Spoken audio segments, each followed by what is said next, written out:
रायगड जिल्ह्यातील कोळी आदिवासी पुन्हा संतापले आहेत. जातनिहाय जनगणना तातडीनं करण्याची मागणी आहे. शासन प्रशासनाच्या भूमिकेवर शंका उपस्थित होतीये.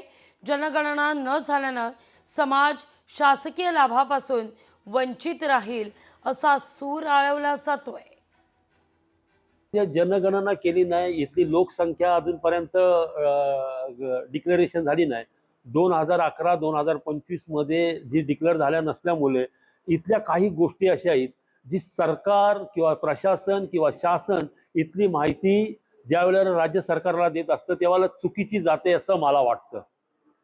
कारण त्याच्यावरती नेमकं जर जनगणना असेल, जनगणना त्यांच्याकडे प्रत्येक ग्रामपंचायत निहाय, महसुली निहाय, पोलीस यंत्रणे निहाय सगळ्यांकडे ती उपलब्ध आहे. अशी उपलब्ध नाही अशा इथलाही भाग नाही.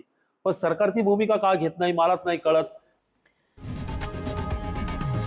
लोकशाही मराठी ऐका, पहा, जागरूक रहा.